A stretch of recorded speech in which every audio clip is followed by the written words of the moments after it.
婉晴，你快滚回来，把肾捐给你爸。电话里，后妈刘春梅的声音炸开。我晃了晃头，这几句话我太熟了，上辈子我就是听见这几句，连夜买票赶回去的，把一颗肾给了我爸。我站在公司楼下，风很大，但刘春梅的嚎叫更大。医生说只要你点头就能救他，你赶紧回来，晚了就见不到你爸了。我握着手机，手指一点点发紧。上辈子我把我爸就活了，但我却废了，工作丢了，婚事也黄了。后来我爸还是去了，而我拖着一身病，被后妈和他儿子赶出家门，痛苦地死在了出租里。我再睁眼就回到了现在，手机里还是刘春梅的哭声。婉晴，妈求你了，你爸真的不行了，你不能见死不救啊！我听着忽然笑了，笑得他都愣了一下。婉晴，你笑什么？我低头看着脚下的地砖，一字一句地说，我后天到。刘春梅一听我答应，声音立刻松了。好，你快点回来，你爸一直念着你，你放心，妈不会让你吃亏的，不会让我吃亏。上辈子他也这么说过，结果我把命搭进去了。挂了电话，我没急着回家，坐在路边长椅上，打开手机查捐肾后会怎么样，肾病是不是只能等家属捐，一个人少一颗肾能活多久。我越看越冷，原来有些话上辈子根本没人告诉我，或者说他们根本不想让我知道。我爸的病虽然重，但不是马上就要死，家属捐肾也不是唯一一条路。前世他们骗了我，好像只要我摇一下头，我爸今晚就得咽气。我就是被这种话吓回去的，吓上手术台的。想到这，我点开通讯录，翻到一个很久没联系的人，大学选修课老师，姓赵，以前教过我们法律常识。我拨过去，那边接了，喂，赵老师，是我，苏婉晴。婉晴，怎么突然给我打电话了？老师，我想问您个事。你说，我声音很平，如果家里有人逼我做一件很伤身体的事，我该先留什么证据？那边安静了2秒，先别答应任何东西。还有，先去问医生，别只听家里人说，很多事不一定像他们嘴里那么严重，你先把真相搞清楚。我说了声好，回到出租屋，打开柜子，拿出身份证、银行卡、工作证，全部装好，又把手机充满电。做完这些，我躺在床上，盯着天花板看了很久。前世这个时候，我已经哭着收拾行李了。这辈子不一样，我不会再慌，也不会再信。第二天早上，我买了明天的高铁票，然后正常上下班。再来一次，我不能再和前世一样乱了分寸。晚上，手机震了一下，是我爸发来的消息，只有一行字：你一个女孩子，别总惦记家里的东西。我盯着那行字看了很久，然后回了一个字：好。发完我就把手机扔到一边，闭上眼的时候，我心里只剩下一句话：上辈子我把命拆开，喂给了他们，这辈子谁都别想从我身上再割走一块。高铁开动的时候，我才真正确定我重生了，不是做梦，也不是发疯。我低头摸了摸自己的腰侧，那里光滑平整，前世那道疤很长，从我肚子侧边一路拉过去。拆线的时候，我疼得整张床都在抖。刘春梅站在旁边抹眼泪，她一边说心疼，一边在我出院第2天就让我给我爸熬粥。你爸嘴里没味儿，吃不下东西，你做的他爱吃。我那时候还虚得不行，弯一下腰，伤口都发紧，可他像看不见，我爸也像看不见。他躺在床上，接过粥，喝了2口，只说了一句：还是你细心。细心，我那时候居然还觉得值，我觉得自己吃了这么大亏，至少换回了点父女情分。可后来我才知道，我在他们眼里不是女儿，是最顺手的一把刀，用的时候拿起来，用完了就扔。列车广播响了，把我从回忆里拉回来。我抬手抹了把脸，不知道什么时候手心里全是汗。手机震了一下，赵老师回消息了，只有一句话：先别急着答应，先问问医生。我盯着屏幕看了很久，然后回他：老师，如果我爸根本不是非我不可呢？那边很快回过来，那你就得想清楚，你家里人到底要的是救命，还是要你吃亏？我把手机按灭，靠在椅背上，我心里那口气一点点顶了上来。如果我爸根本不是非我不可，那前世他们骗走的就不只是我一颗肾，还有我的工作、我的婚事、我的身体、我的后半辈子。高铁快到站的时候，刘春梅又给我打了一个电话，她声音比之前更急：婉晴，你到哪了？快了，你爸今天一直念着你，医生也在催，怕拖久了不好。我淡淡问了一句：周凯呢？他顿了一下：你弟在呢。我问他配型了吗？电话那头一下就安静了。2秒后，他声音提高了：提他干什么？他身体不好，你来了不就行了？我笑了，果然前世我真是蠢到家了。我没再说别的，只回了一句：等我到了再说。挂断电话，我抬头看向窗外，车已经进站了。我知道这次回去很多人的脸都要变了。我刚进住院部，刘春梅就扑了过来，她一把抓住我的胳膊，眼泪说来就来：婉晴，你可算来了。我问她：周凯呢？她脸上的表情僵了半秒：你弟在陪你爸呢。我淡淡应了一声，跟着她上楼。走廊里全是消毒水味，推门进去，我爸苏建国躺在病床上，比我记忆里还要瘦。看见我，他先是愣了一下，然后嘴唇动了动。婉晴，我点了点头。爸。周凯站在床边，手里拎着一袋水果，看见我立刻笑得一脸热乎：姐，你可算回来了，叔这2天一直念你。我扫了他一眼，白 T 恤、牛仔裤，头发刚理过，人看着精神得很。刘春梅站在旁边叹了口气：你爸今天状态还行，就是心里一直惦记你，医生也说了，这是拖不得，你看你什么时候方便把检查做了。我把包放下，问了一句：周凯配型了吗？空气一下就静了，周凯脸上的笑僵住了。刘春梅眼皮跳了一下，干笑：你弟身体不太好，医生说还是你更合适。我没理他，转头看向周凯，我问你配型了吗？周凯清了清嗓子，姐，我最近有点感冒，医生说我不适合折腾。我点点头，行，那等你好了去做，我之后再做。周凯脸一下就沉了，姐，叔现在这样，你跟我较什么劲？我看着他，你不是说你最担心他吗？担心就先去查，我做女儿的能捐，你当儿子的连查都不敢查。这句话一出，刘春梅立刻炸了，什么叫当儿子的？周凯又不是你爸亲生的，这些年他叫你爸一声叔，已经够有情分了。我笑了，原来不是亲生的就可以不出力，那以后房子是不是也别分他的？刘春梅脸色立刻变了，你这孩子都什么时候了，你还惦记房子？我声音很平，都什么时候了，你们还惦记让我先割肾？病床上的苏建国皱起眉，婉晴，你别闹，又是这句话，前世也是这样，不管我说什么，不管谁在占我便宜，他永远只会对我说你别闹。我盯着他，我闹什么了？我只是问周凯查没查。苏建国嘴唇动了动，没说出来。刘春梅立刻接过去，你爸都这样了，你就不能懂点事？你是亲生女儿，就你爸不是应该的吗？我看着他，指了指周凯，那他呢？他住这个家多少年了？吃家里的，喝家里的，花家里的，现在一到要出力的时候，他身体就不好了。周凯脸一阵青一阵白，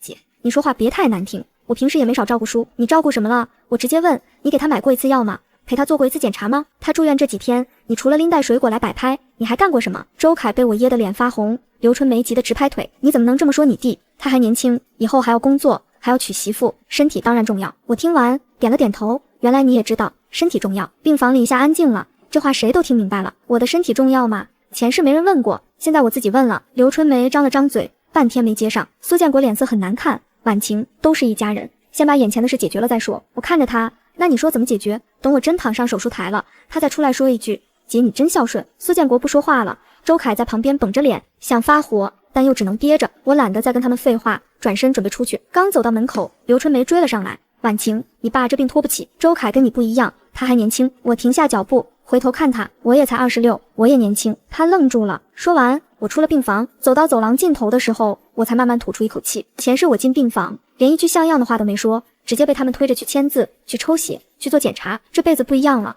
我先问了最该问的话，而他们的反应已经把很多事说清楚了。我脑子里只剩一个念头，这事果然没那么简单，我得先去问医生，我爸到底是不是真的离了我的肾就活不了。我正准备往回走，突然听见刘春梅压低的声音，我就说他不对劲，先把他哄住，别让他去问医生。我脚步一顿，没有回头，只是慢慢把手机从口袋里摸了出来，屏幕亮起，录音键按了下去。我绕过病房，去了医生办公室，里面2个医生正在说话。我敲了敲门，你好，我是苏建国的女儿。年纪大一点的医生抬头看我，有事，我想问问我爸现在到底是什么情况。他点了点头，示意我进来坐。我坐下后没绕弯子，家里人说我爸现在只能靠我捐肾了，是真的吗？医生看了我一眼，你是配型成功的家属，算是。他把病历翻了翻，病人的情况确实不好，但不是你说的那种不捐就马上不行。我心口猛地一沉，还是问了出来，您的意思是他不是离了我的肾立刻就没命？不是，医生说的很直接，他现在还可以继续做透析，虽然麻烦一点，但还能维持。家属捐肾是一个选择，不是唯一选择。我手指慢慢收紧，那为什么家里人一直跟我说拖1天都不行？医生皱了皱眉，可能家属着急吧，但病情不是这么理解的。我继续问，如果我不捐，他今天会死吗？医生摇头，不会。就这2个字把我整个人定在椅子上，前世我就是被这句话逼回来的，结果现在医生告诉我不会。那一瞬间我脑子里什么都没了，只剩一个念头，我前世真蠢，蠢到把命都递了出去。我又问，如果我不愿意，医院会不会强行要求我捐？医生看着我，语气认真了一点，不会，这是自愿的，没人能逼你。我点了点头，我知道了，谢谢。起身的时候我腿还有点发软，不是怕，是气我前世怎么就一点没问，怎么就别人说什么我信什么。出了办公室，我在走廊上吹了会儿风，脑子慢慢清楚了，这是已经不是捐不捐的问题了，而是他们骗了我。我正准备回病房，刚走到拐角，就听见前面传来刘春梅的声音，她压着嗓子，声音又急又狠，你盯着点，别让他去问医生。然后是周凯的声音，他问了又能怎么样？刘春梅啐了一声，他要是知道了，还能乖乖去做检查，先把他哄住，等他上了手术台再说。我站在墙后面，他们的话都录下了。周凯低声问，他要是真不愿意呢？刘春梅冷笑了一声，她一个女的，脸皮薄，亲戚劝一劝，她还能真不救？再说了，少个肾又死不了。我整个后背一下绷紧了。周凯笑了一声，也是，反正她一个女的，身体差点就差点，以后就算嫁不出去，也怪不到咱们头上。刘春梅接着说，先把她稳住，等你叔这边缓过来，房子还不是你的，他再闹也翻不起什么浪。我站在原地一动没动，录音还在继续，每一个字都清清楚楚。这对母子比我记忆里还恶心。前世我死之前最大的恨是他们抢了房子，现在我才知道最狠的一刀是他们明知道有别的办法，还是把我往手术台上推。我关掉录音，保存备份，然后才慢慢走出去，故意踩出一点脚步声，拐角那边立刻安静了。刘春梅一转头，看见我，脸上的笑差点没挂住。婉晴，你去哪了？我抬了抬手里的水杯，接水。哦，他干笑2声，你爸还等着你呢，赶紧回去吧。我看了周凯一眼，他眼神有点飘，不敢跟我对视。我没说什么，抬脚往病房走。晚上病房里灯很暗，苏建国把我单独叫到了病床边，刘春梅和周凯都出去了，只剩我和他。婉晴，爸这辈子没求过你，这次爸求你了。我低头看着他，问了一个问题，爸，如果今天配型成功的是周凯，你舍得让他捐吗？他愣住了，嘴唇张了张，半天没说出话，而我已经知道答案了。看到他这反应，我没忍住笑了。如果今天躺在手术台边的人是周凯，他舍不得，他会心疼，可换成我，他们所有人都觉得理所当然，因为我是女儿，因为我懂事，因为我吃亏吃惯了。我看着病床上的苏建国，他眼神有点躲，半天才挤出一句，你们不一样。我直接问哪不一样，他没敢看我。周凯身体一直不太好，我笑了，那我身体就好吗？我捐了以后工作怎么办？婚事怎么办？你想过吗？他被我问的脸色发白，嘴唇动了2下，还是没说出来，最后只剩一句，你别想那么多。前世也是这样，每次我一提自己，他们就让我别想那么多，可真到我什么都没了的时候，也没人替我想。我站直了身子，爸，你好好休息吧。转身出了病房，走到门外的时候，刘春梅正好回来，手里拎着一袋包子。你爸跟你说什么了？没什么。婉晴，你别怪你爸，他现在心里难受，嘴上说不出来，可你是他亲女儿，他心里最信的人还是你。既然最信我，那就让周凯先去查。他脸一僵，你怎么又扯到他？因为你们一直在躲。刘阿姨，我今天去问过医生了，他脸上的血色一下就退了，很快又强撑着笑。你问医生什么了？问我爸是不是非我不可？医生怎么说？他急忙问。我说，医生说不是。刘春梅的手抖了一下，装包子的塑料袋都响了。他还想硬撑，医生也就是那么一说。你爸这病谁知道什么时候救？别装了。我直接打断他，你昨天跟我说晚1天都不行，可医生说我爸今天不会死，明天也不会死，他还能治，还能等。你们只是想挑最省钱最省事的办法，而我就是那个最省钱最省事的人。刘春梅脸色难看到了极点。婉晴，你怎么能这么想家里人？我盯着他，你们明知道不是非我不可，还一个劲逼我回来，你们不是着急救人，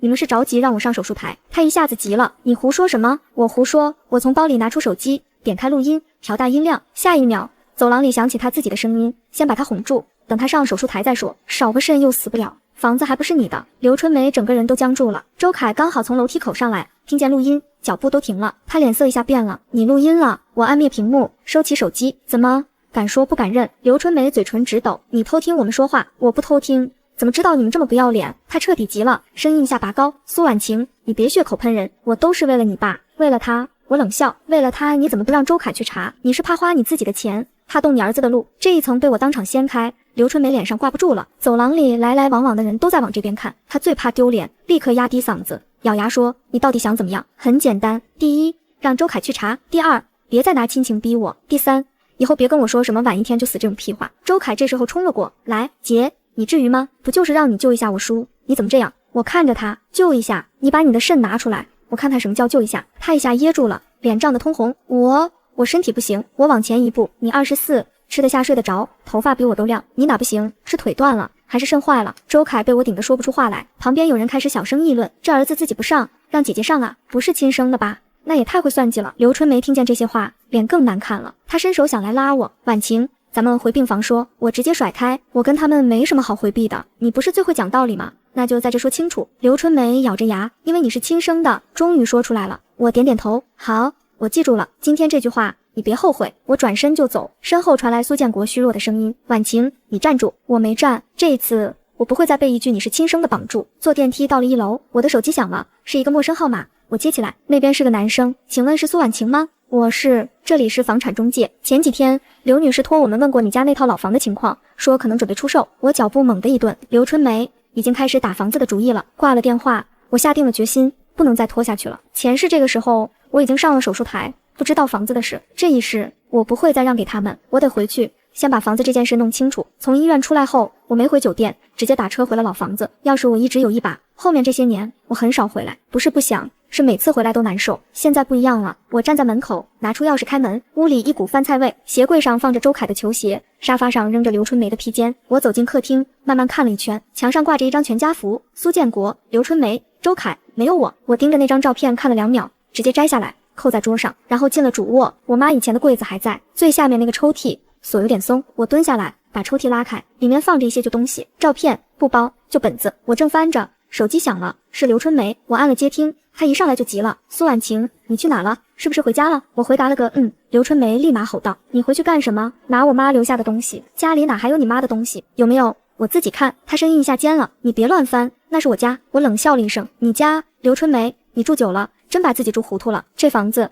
是我妈先住进来的。电话那头静了几秒，他咬着牙说，你别以为你回来翻2下就能翻出什么，房子是你爸的，以后怎么样也轮不到你说了算，是吗？那咱们就走着看。我直接挂了电话，我继续找。半小时后，我在柜子最底下翻到一个旧布袋，里面有一本老存折，还有几张发黄的收据。我抽出来看了一眼，其中一张收据上写着我妈的名字。我慢慢把纸摊平，心口跳得越来越快。房子的事总算是有底气了。我拿着那张收据盯了很久，上面的字已经有点模糊了，但我妈的名字还看得清，下面还盖着红章。我又翻了翻布袋，还有2张旧票据，一张是家具款，一张是装修款，名字也有我妈。我把这些东西拍照存好，又把原件装回袋子里，然后继续翻。这回我翻得更仔细，凡是我妈以前可能碰过的地方，我都没放过。找了快1个小时，我又翻出一沓老照片，其中一张是我6岁那年拍的。我站在院子里，我妈蹲在我旁边，手搭在我肩上。那时候房子刚收拾好，墙还是新的。我低头看着照片，没说话。过了几秒，把照片也收了起来。我还没翻完，门外就传来钥匙响动。我抬头，刘春梅回来了。她一进门就看见卧室被翻得乱七八糟，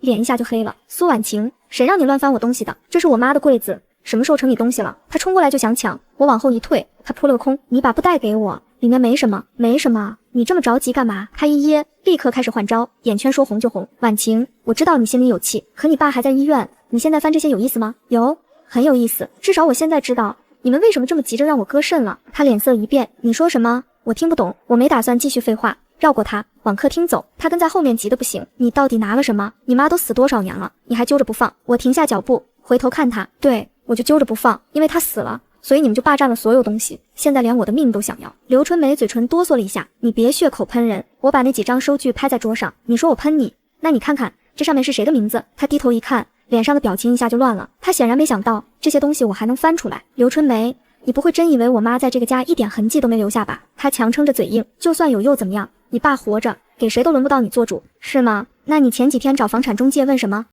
他整个人一僵，转头就想抢桌上的收据。我一把先拿起来，他扑了个空，气的声音都劈了。苏婉晴，你到底想干什么？他死死盯着我，像是恨不得扑上来咬我，可他不敢，因为他知道今天的苏婉晴不是以前那个任他压榨的人了。僵了半天，他忽然冷笑一声，你就闹吧，到最后这家里的东西还是我儿子的。我没接他的话，低头把收据和存折装进包里。他气得发抖，但又阻止不了我。装完后，我把门口的钥匙拿起来看了看，又放回去。现在还不是换锁的时候，我得再等等，等他们露出更难看的样子。我没再看刘春梅，直接下了楼，先给那个中介回了个电话。你好，我是苏家这套房子的家属，麻烦问一下是谁去找你们问的房子？中介很实在，一个姓刘的女士，她说房主身体不太好，家里可能准备提前处理。提前处理这4个字真够不要脸的。我挂了电话，站在楼下，抬头看了一眼那套房子的窗户，心里已经有数了。他们不是怕我不捐，他们是怕我活着还清醒着。我转身上了车，刚坐稳，手机就弹出监控提醒。在刘春梅回来之前，我就装好了监控摄像头，这是我来之前就准备好了的。我点开一看，刘春梅果然回了卧室，她蹲在地上，开始翻我刚才翻过的柜子，动作很急，像是在找什么。我盯着画面，眯了眯眼，她越急，说明这屋里还有东西，而且是她最怕我看见的东西。第二天一早，我刚到医院门口，刘春梅就已经等在那儿了。她眼睛红肿，像是一夜没睡，一看见我，她立刻迎上来，婉晴，昨天的事咱们翻过去，你爸一晚上没睡好，老念着你。我瞥了他一眼，是念着我还是念着我的肾？他脸上的表情抽了一下，你这孩子怎么说话越来越难听了，对你们不需要客气。我说完直接往里走，他赶紧跟上，一路都在低声说好话。昨晚我想了一夜，你说的也对，你爸看病这事不能都压你一个人身上，我也不是不懂道理的人。我脚步没停，问他，然后呢？房子要是真有需要，我也愿意卖。我一下停住了，转头看他，他眼圈又红了，声音还带着哭腔，只要能救你爸，我什么都愿意，房子也好，钱也好，我都不在乎。我听完差点笑出声。昨天他还一口一个房子是他家，今天就开始演贤妻了。可惜他演得再像，我也知道他肚子里那点算盘，他根本舍不得卖，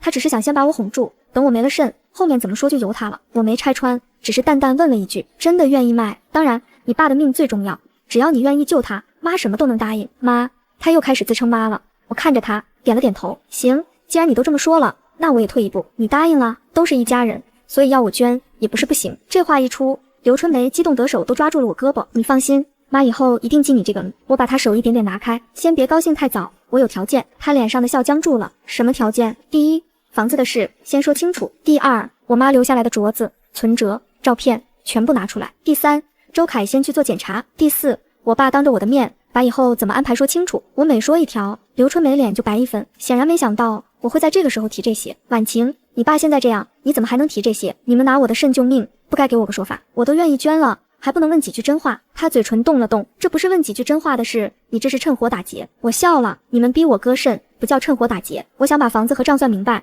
就叫趁火打劫。刘春梅，你这张嘴是真厉害，你爸还躺在里面呢，这个时候谈房子，不觉得晦气吗？我不觉得晦气，我只觉得等我真躺上手术台了，再谈就晚了。他一下说不出话。周凯从病房那边走了过来，一看见这阵仗，皱着眉问：怎么了？你姐松口了？但是他非要先说房子和那些旧东西。姐，你是不是太过分了？我叔都这样了，你还惦记家里那点东西？我就是惦记，那是我妈留下来的。你住了这么多年白房子，现在还想站着说我过分？周凯被我堵得噎了一下，很快又硬着脖子说：可你现在提这些，不就是拿我叔的命谈条件吗？我点头。那你把你的肾拿出来。你拿，我就不提了。你拿吗？一句话，周凯立刻闭嘴。周围人都在看他，他脸涨得通红。别说了。行，你要说清楚，那就说，只要你肯救你爸，这些都可以谈。他答应得很快，快得让我更想笑。他答应得越快，说明他越想先把我稳住。可这次稳不住了。我抬头看向病房门口，那就进去谈，现在就谈。病房门一推开，所有人全看了过来，里面坐了7、8个人，除了我爸，还有我大姑和2个表叔，都是老家的亲戚。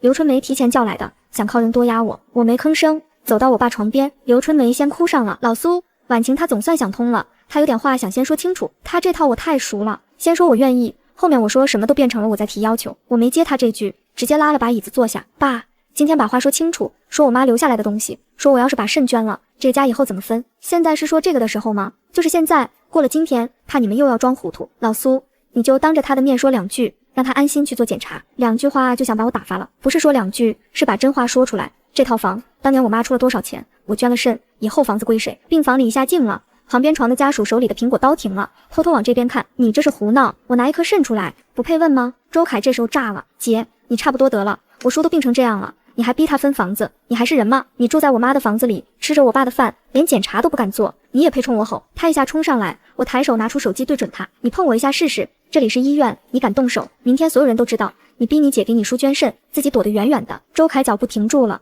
脸上的肉都在抖，到底没敢上前。我收回手机，继续看向苏建国。爸，我妈的镯子呢？你阿姨收着，收着，还是带着？走廊里有人放慢了脚步，旁边床有人低声啧了一下。刘春梅眼泪下来了，说了一通这么多年图什么？图房子，图钱，图以后都给你儿子。我把他的话接上了，他哭不出来了。你别血口喷人，我喷你了。那你现在去检查，你去。我立刻闭嘴。你去吗？又绕回这句。周凯脸涨红，半天憋出一句，我身体不行。爸，你听见了？你让我捐肾，他连检查都不做，你还要让我懂事吗？苏建国脸色一阵青白，过了很久才低声说：周凯，你去查一下吧。周凯立刻急了，去查，至少让你姐心里有个数。这话还是在护着周凯，不是真让他担事，只是想先哄住我，但也够了。这一巴掌已经打在周凯脸上了，他站在原地一动没动，病房里所有人都在看他。行，我去。我慢慢点了点头，好，那我等着。然后我站起身，今天先这样，等检查结果出来再谈下一步。婉晴，你不是都说愿意了吗？我说的是有条件，现在条件还没做到，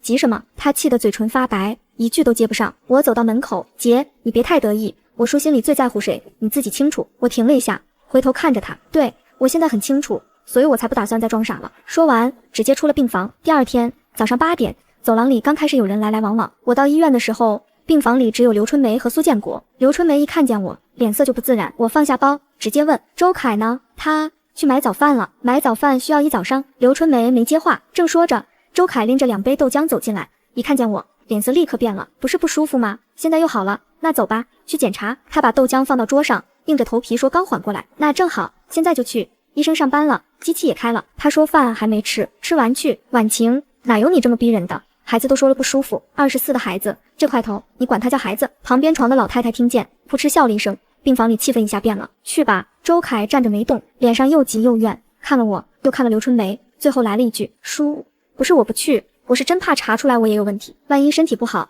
以后工作怎么办？结婚怎么办？我手指慢慢收紧，这话前世没有一个人替我说过，没人问过我工作怎么办，结婚怎么办，身体怎么办，现在从他嘴里说出来，句句都成了要紧事。好，你终于说实话了，你怕影响自己，那我不怕。周凯张了张嘴，没说出来。爸，你听见了，这就是你护着的人，你舍不得他受一点影响，所以你舍得我去挨这一刀。苏建国脸色发白，嘴唇颤了2下，一句都没说出来。这时候病房门口围了几个看热闹的人，有人小声嘀咕，这儿子真够会躲的，亲生女儿命就不是命了。周凯脸上挂不住，脖子都红了，对着走廊吼了一嗓子，看什么看，都闲得慌是不是？他这一吼，旁边的人反而看得更来劲了。我看着他，慢慢开口，周凯，你要真有良心，就去做检查，你要真不敢，就别再一口一个我输我输，喊得比谁都亲。周凯彻底破防了，猛地把豆浆往桌上一摔，行，我不查了，你爱怎么想怎么想，反正我不是亲生的，这事本来就轮不到我。这句话一出，病房里彻底静了，刚才那些看热闹的全都听清了，连刘春梅都愣住了，显然没想到周凯会把这句话直接喊出来。我看着他，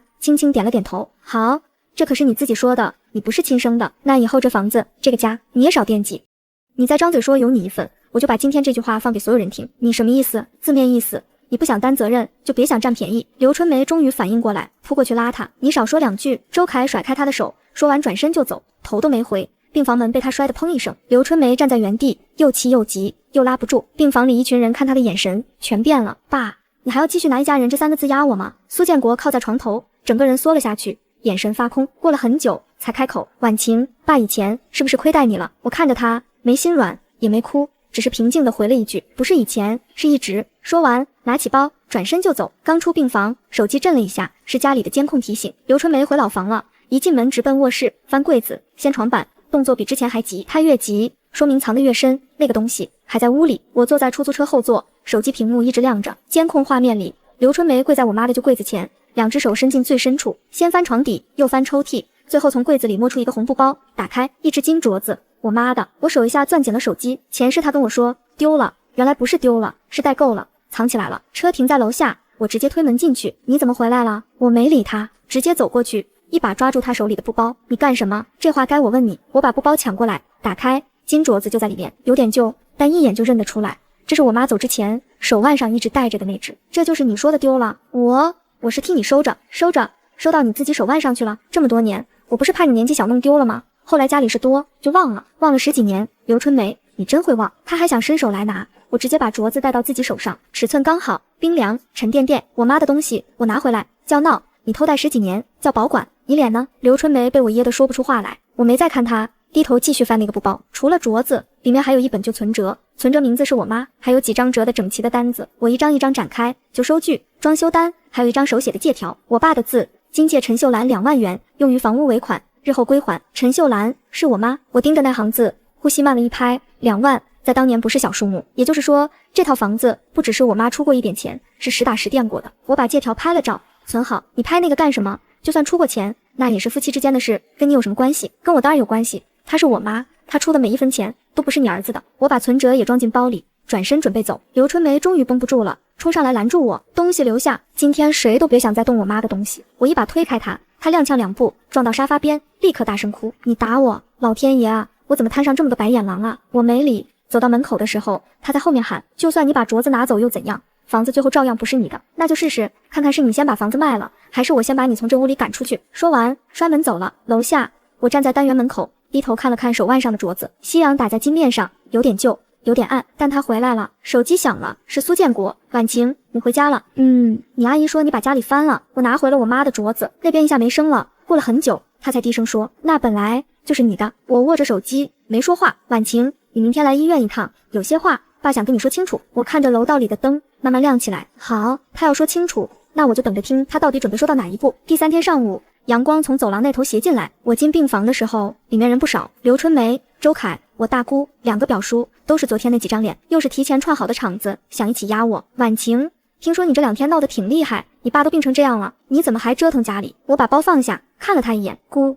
你今天来是来看病人的，还是来帮别人堵我的？你怎么说话呢？你们要是来看病人，我欢迎；要是来劝我割肾再让我净身出户，那今天就都别装了。病房一下安静了，我从包里直接拿出金镯子，放到床头柜上，让大家认认这是不是我妈的东西。这是你妈以前戴的那只吧？对，她说丢了，结果被我从她柜子里翻出来。这句话一出，大姑和表叔的脸色都不太好了。我那是替她保管，保管到你手上戴了10几年，我不给她往下说的机会，直接拿出借条，还有这个我爸当年借我妈的钱交房尾款，白纸黑字，这真是见过的字。病房里开始有细小的议论声，就算出过钱，那也是夫妻之间的事，关婉晴什么事？那我再给大家听点更有关系的东西。我点开手机录音，调大音量，下一秒病房里响起刘春梅和周凯的声音，先把他哄住，少个肾又死不了，等他上了手术台再说，房子还不是你的。录音一放，病房里彻底静了，大姑脸都僵了，表叔瞪着眼没说话。周凯第一个炸，冲过来就想抢我手机，你碰我一下试试。今天这里这么多人，你抢得走手机，抢不走你们说过的话。周凯手停在半空，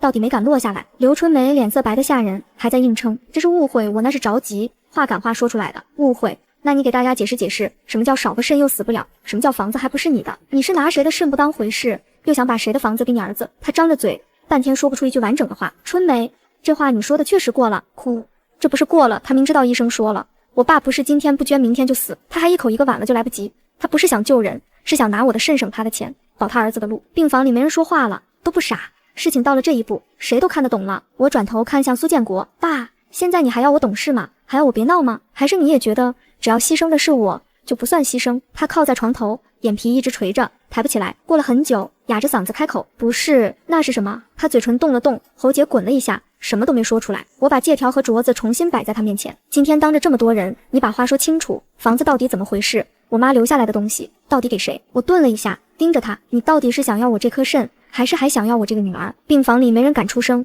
所有人都在等他开口。苏建国低着头，沉默了很久很久。这一次他再也找不到地方躲了。病房里安静的只能听见走廊的脚步声，窗外天色还早。苏建国低着头，手指压着床单，捏了又松，松了又捏。过了很久才抬起眼，婉晴，你妈当年确实拿了钱出来，那房子不是我一个人的功劳。继续说，那只镯子本来就是留给你的，我以前说过让你阿姨先收着，后来就脱下来了。老苏，你这是什么意思？我这么多年辛辛苦苦，你现在一句话就把我撇开了。苏建国没看他，春梅，你先别说话，今天把事情说清楚。这句话一出，刘春梅整个人僵住了。叔，你怎么能这么说我妈？这些年要不是我妈，这个家早乱了。这个家怎么乱，也轮不到你这个不肯做检查的人说你闭嘴。周凯被我一句噎住，想冲上来，看到病房里这么多人，又硬生生站住了。爸，房子你直接说结果，这套房以后你打算怎么弄？苏建国闭了闭眼，房子里有你妈的一份，这份应该给你。病房里瞬间炸开了，大姑倒吸了一口气，两个表叔都愣住了。你疯了？你说给他就给他，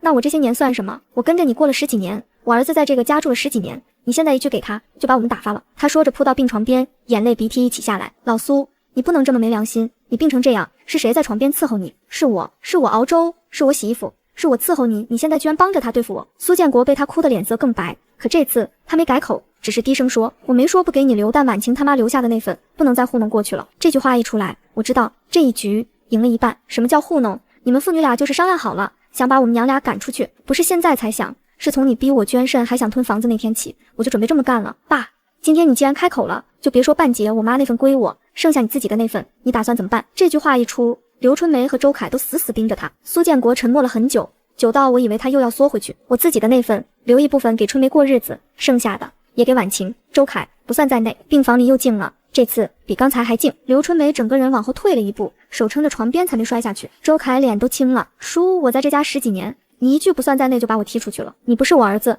我养你这些年够了。这句话打在周凯脸上，也打在刘春梅脸上。她不哭了，不闹了，只是死死盯着病床上的人。过了好一会儿，突然冷笑了一声，行，苏建国，你真行，那你让他救你啊，你看看他救不救。他转头盯着我，婉晴，现在房子也说了，镯子也拿了，你满意了吧？你是不是该去救你爸了？终于还是把话绕回来了。我看着他慢慢开口，谁告诉你把话说清楚了我就一定要捐？他一下愣住了，脸上的血色一点点退了下去。刘春梅，我从头到尾说的都是先把账算清楚，可我从没说过算清楚了我就一定把肾给你们。这句话落下去，整个病房里所有人都看着我。刘春梅嘴唇开始抖，手扶着床沿，收紧了又收紧。她还没反应过来，而我已经想好了下一句要说什么。病房里灯管嗡嗡响，窗外天色白亮。刘春梅先反应过来，一下扑上来，你耍我，你居然耍我！我往旁边一躲，她差点摔在地上。是你自己从头到尾都觉得我只要回来就一定会点头，我今天告诉你不会了，你不捐，你爸都把话说到这份上了，你还不捐？对，我不捐，3个字一出来，病房里瞬间炸了。婉晴，话都说开了，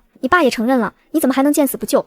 姑，我不是不救，我是不拿自己的命去填这个坑。医生早就说了，不是今天不捐明天就死，医院有医院的办法，我可以出我该出的那部分钱，后面治疗我不会不管，但我的肾我不给。大姑一下卡住了，因为我说的没错，我不是撒手不管，我只是不再割自己。你就是冷血，你就是没良心，你爸白养你这么大，白养我。我妈死后，我学费自己带的，工作后我每年给家里打钱，你儿子住我的房，吃我爸的饭，花这个家的钱，到头来你跟我说我爸白养我。刘春梅，你这话说出来，你自己信吗？她被我堵得脸发青。姐，你现在说这些有意思吗？有，特别有意思，因为你们最爱拿亲情压我。那我今天就把账一笔一笔算清楚。我不是不认我爸，但我也不认你们拿着我爸当幌子，逼我给你们全家当血包。病房里没人说话了，谁在劝都显得心虚。苏建国一直没开口，直到这时候才慢慢抬起头看我。婉晴，爸不是逼你，我知道你只是默认了，让我牺牲最省事。他手压在床单上，脸色一下白了，没动。爸，我今天把话说清楚，以后你的医药费合理的那部分我出我该出的，你后面要透析要住院我不会不管，但你们谁都别再打我身体的主意，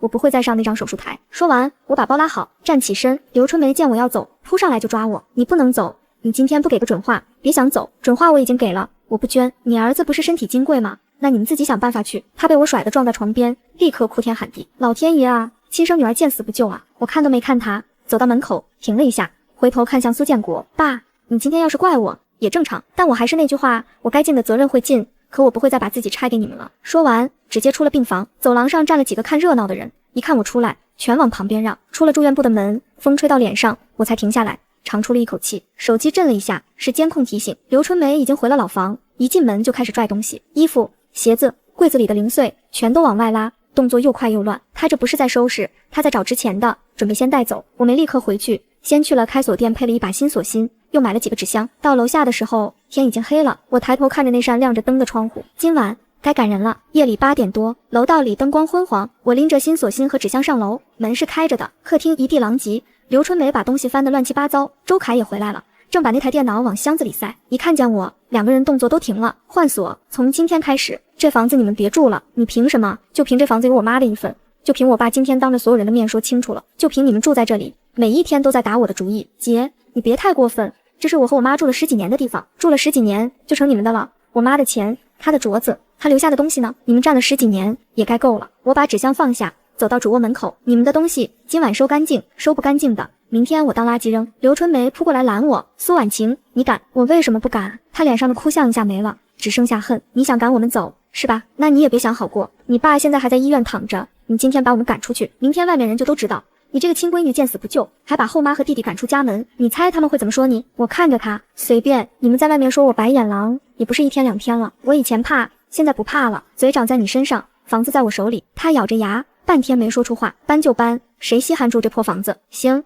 那你现在就搬，别嘴硬，把钥匙留下，以后再敢进这个门我就报警。他脸都气红了，可到底没敢再顶，因为他自己也清楚，今天在医院那句话已经把他自己的路堵死了，他现在再闹也站不住理。2个小时后，他们总算把明面上的东西收得差不多了，大包小包堆在门口。刘春梅临走前站在客厅里，每个角落都扫了一遍，最后眼神落到我身上。苏婉晴，你今天这么狠，以后别后悔。我最后悔的是就是以前心太软。他没听懂，也不需要听懂。我把门拉开，走吧。周凯拖着箱子出去，走到门口的时候，回头冲我说了一句，姐，你别高兴太早，我叔心里最疼谁，你早晚会知道。我点点头，我已经知道了，所以我才不会再给他第2颗肾。他脸一僵，最终什么都没再说，转身走了。刘春梅最后一个出去，我等他迈过门槛，直接把门关上，咔嗒一声，锁落下。我当着他的面把锁芯换了，他站在门外，嘴唇动了动，没出声，最后还是被周凯拉走了。楼道里脚步声慢慢远了，消失在楼梯口，终于安静了。我站在门口，手里还拿着螺丝刀，看着空下来的客厅，很久都没动。墙上那张全家福早就被我扣在桌上，苏建国、刘春梅、周凯3个人，没有我。现在屋里只剩我一个人，可我第一次觉得这里像个家。我走进主卧，把我妈的照片放在床头，又把那只金镯子摘下来，轻轻放在旁边，然后开始一点点收拾屋子。刘春梅留下来的就拖鞋，就抹布，乱七八糟的调料瓶，我全扔了。忙到半夜，我才在沙发上坐下来，手机响了，是苏建国。婉晴，你阿姨他们搬走了。搬了，房子你收着吧，你妈那份本来就该给你，这些年是爸糊涂了，你怪我，我认。我听着还是没说话，有些话太晚了，晚到我已经不想听了。以后爸这边该出的那部分我会出，我说过了，我不会不管你，但别的别想了。好，路上记得吃饭，别把胃饿坏了。我握着手机顿了2秒，钱是到死，我都没听过他这句话，现在听见了，心里一点都不热。知道了，挂了电话，把手机放在茶几上。屋里很静，窗外偶尔有车开过去。我起身走到卧室，拿起那张我妈和我的合照，照片上的我还小，她笑得很温和。我低头看了很久，然后把镯子重新戴回手上，冰凉踏实。钱是我把命拆开，一块一块喂给他们，最后什么都没剩下。这一次我保住了自己的身体，保住了工作，拿回了我妈的镯子，拿回了这套房，也把那对母子赶了出去。我没有再上那张手术台，所以我也没有再失去自己。第2天一早，我站在门口，抬手摸了摸新换上的锁，太阳刚出来，楼道里还有点凉，空气都顺了。手机震了一下，是公司同事发来的消息，婉晴，项目资料我给你整理好了，你什么时候回来？我看着那条消息笑了笑，很快回过去。明天。发完，我抬头看了一眼屋里，地板是干净的，我妈的照片放在床头，镯子戴在手上。这里的账算完了，从今天开始，我要回去过我自己的日子了。不是谁的女儿，不是谁的血包，只是苏婉晴，只为自己活的苏婉晴。